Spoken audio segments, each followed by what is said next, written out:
नमस्कार साथियों, सीडीपी 5 के मंच में आप सभी का स्वागत है। मैं आपके लिए फिर से लेके आया हूं 5 शानदार क्वेश्चन और उनसे भी शानदार उनकी एक्सप्लेनेशन। तो चलिए शुरू करते हैं और देखते हैं पहला क्वेश्चन।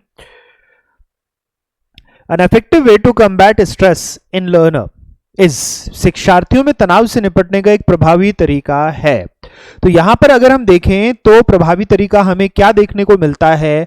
क्या हम रूटीन एस्टैब्लिश करें, इससे हम देखेंगे कि हमारे पास तनाव नहीं होगा, या हम अलग अलग चीजों को पोस्टपोन करते रहें, पोस्टपोनिंग और टेस्ट परीक्षणों को वर्ष के अंत तक हम स्थगित करते रहें, या हम अपने लिए स्ट्रिक्ट रूल्स बनाएं, सख्त नियम बनाएं, या फिर giving them the freedom to work whenever they want, हम उन्हें जब चाहे काम करने की आजादी दे दें।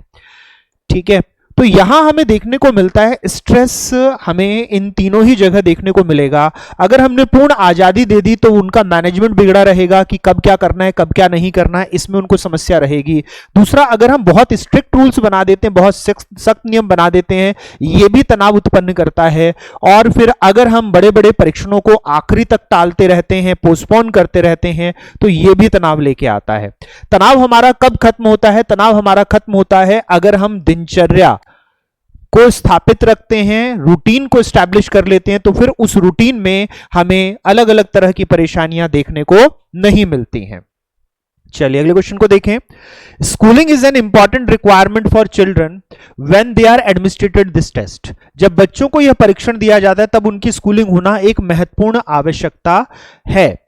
यहां पर जब हम देखें कि हम यहां पर स्कूलिंग से टेस्टिंग को जोड़ रहे हैं, विद्यालय में हम एडमिनिस्ट्रेट कर रहे हैं किसी परीक्षण को, तो यहां हम किस तरह के परीक्षण को देखेंगे। अब यहां पे हमारे पास वर्बल इंटेलिजेंस टेस्ट है, या हमारा पर्सनालिटी टेस्ट है, या कल्चर फेयर टेस्ट है, या परफॉर्मेंस इंटेलिजेंस टेस्ट है। तो जब स्कूलिंग के लिए हम यहां पर देख रहे होते हैं, तो स्कूलिंग के लिए जो टेस्टिंग ली जाती है वो होती है वर्बल, मौखिक, बौद्धिक परीक्षा। ये एक्चुअली वर्बल जो हमारा इंटेलिजेंस टेस्ट है ये लैंग्वेज बेस्ड होती है, ये लैंग्वेज बेस्ड होती है। तो ये वर्बल हमारे पास भाषाई या वाचिक परीक्षण होता है। और क्योंकि स्कूलिंग में हमारे पास टेक्स्ट बेस्ड चीजें होती हैं, जो हमारा लिखित सामग्री होता है उसके ऊपर आधारित बहुत सारी चीजें होती हैं, इसीलिए हम स्कूलिंग में जो परीक्षण करते हैं उसके ऊपर आधार हमें वर्बल इंटेलिजेंस का देखने को मिलता है। उसमें हमें वाचिक तौर पर हमें देखने को मिलेगा परीक्षण को, तो इसलिए उत्तर यहां पहला रहेगा। चलिए नेक्स्ट को देखें। The intellectual disability resulting from phenylketonuria can be minimized through. Phenylketonuria से उत्पन्न बौद्धिक विकलांगता को न्यूनतम किया जा सकता है। यहां अगर हम देखें तो हमारे पास जो फेनिलकेटोन्यूरिया है, या जिसे आप आम भाषा में फिनाइल कहते हैं, आम भाषा में आप इसे फिनाइल कह देते हैं, जो घरों में हमें क्या होता है कीटनाशक के लिए प्रयोग किए जाते हैं, उनको घरों में जो हमारे पास कीटनाशक के लिए या जर्म्स के क्लीनिंग के लिए प्रयोग किया जाता है उसे हम कहते हैं कीटनाशक फेनिलकेटोन्यूरिया। तो कीटो प्रोडक्ट्स होते हैं, एक केमिकल हो गया कीटो, और वो कीटो प्रोडक्ट्स फिनाइल के तौर पर हमारे घर में क्लीनिंग के लिए, सफाई के लिए यूज किए जाते हैं। अब अगर हमें इस डिसेबिलिटी को दूर करना है तो हमें एनवायरमेंटल फैक्टर्स के ऊपर काम करना पड़ता है, पर्यावरणीय कारकों के ऊपर काम करना पड़ता है।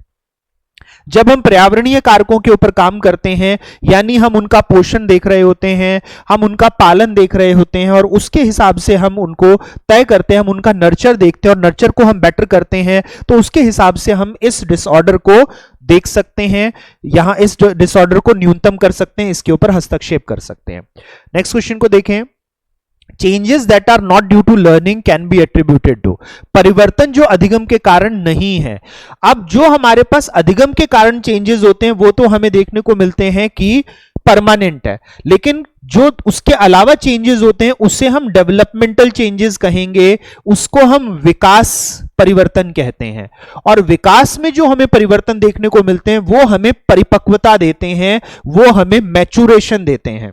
जब हम विकास के अंतर्गत परिपक्वता देखते हैं तो वो हमें मैच्योरेशन देखते हैं, क्योंकि यहां पे परिवर्तन हमें क्या देखना था, बिना अधिगम के देखना था, बिना लर्निंग के देखना था, इसीलिए उत्तर यहां पहला मैच्योरेशन हमें देखने को मिलता है। चलिए नेक्स्ट क्वेश्चन देखें। The term familial factors refers to influence. पारिवारिक कारक शब्द डैश के प्रभाव को संदर्भित करता है।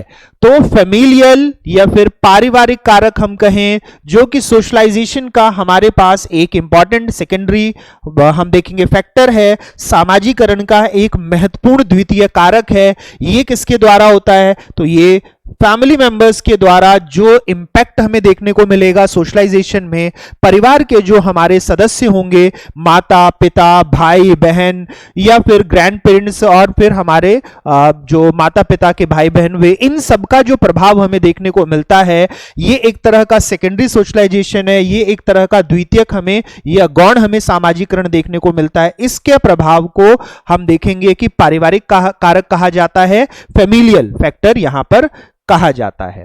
तो साथियों ये थे आज के 5 प्रश्न। उम्मीद कर रहा हूं कि इसमें कुछ कंसेप्ट्स बहुत सारे और आपको इसमें पता चले होंगे और आपके रिवाइज हुए होंगे। तो इसी तरह के वीडियोस अगर आप देखना चाहते हैं लगातार तो इस चैनल को देखते रहें। अगर अभी तक आपने चैनल को सब्सक्राइब नहीं किया है तो चैनल को सब्सक्राइब करें। ज्ञान का प्रचार और प्रसार, निर्माणवाद का प्रचार और प्रसार करने के लिए वीडियो को अधिक से अधिक शेयर करें। अगले वीडियो में फिर से आप सभी से मुलाकात होगी। जितने साथी इस वीडियो को देख रहे थे आप सभी का धन्यवाद। फिर मिलते हैं साथियों, नमस्कार।